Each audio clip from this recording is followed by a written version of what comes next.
Ngā today's headlines: hundreds of people gathered at Tolaga Bay's Hauiti Marae on the first day of Parekura Horomia's tangi. Senior Labour MP Annette King says it was typical of her colleague, knowing that his time was short, to spend his last few months searching for potential replacements. The party will start considering those candidates after Saturday's funeral, and a date for Ikaroa Rafiti's by-election will be announced early next week.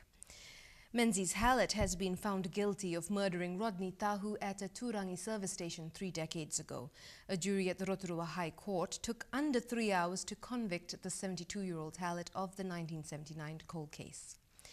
The starting out wage takes effect today, meaning employers can pay 80% of the minimum wage to 16 to 19-year-olds new to the labour force or coming off social welfare. The government hopes that will open up job opportunities.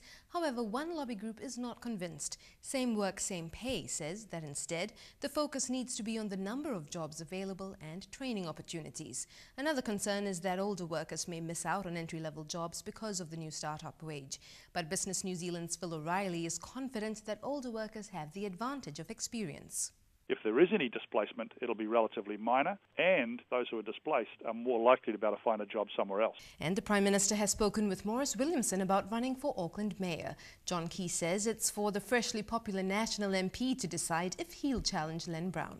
It's not for me to kind of pick the next Mayor of Auckland other than being a voter in the Auckland area. But I can say, as a Member of Parliament and as a Minister, he's handled a wide range of portfolios. He's a passionate Aucklander.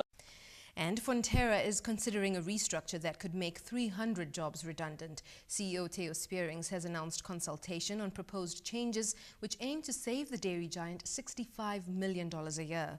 The jobs under threat are in Fonterra's corporate offices and include 50 which are already vacant because of a staff freeze imposed in February.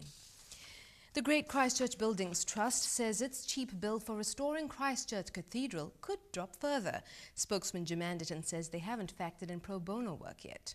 There is an enormous amount of goodwill in the construction supply arena. One contract, for example, came down from a price of around $4 million to about $1.3 million.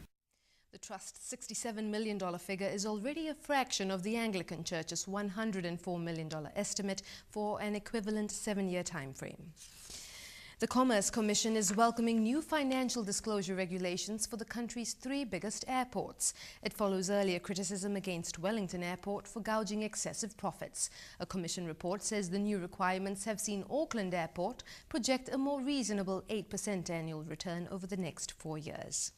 And there are developments in the education field. Community organizations have launched a Food in Schools campaign, and that includes Plunkett, the GPs Association, Principals Federation, Women's Refuge, Maori Women's Welfare League, and several church organizations. They are urging the MPs to support the Mana Party's bill for government-funded breakfasts and lunches in decile 1 and 2 schools. And new research suggests that grouping students by ability may benefit teachers in schools, but not the learners themselves. A University of Canterbury study of intermediate and secondary school pupils has found that ability grouping, also known as tracking, streaming or banding, is ineffective.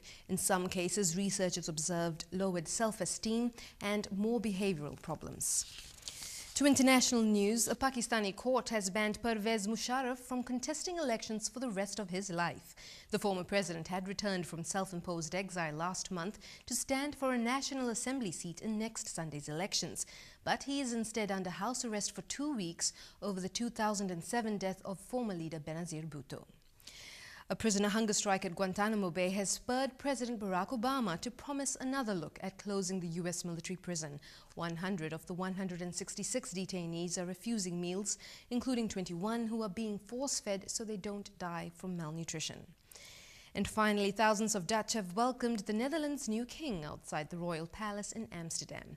The abdication of the elderly Queen Beatrix made way for her son, Willem-Alexander, to become the country's first male monarch in over a century.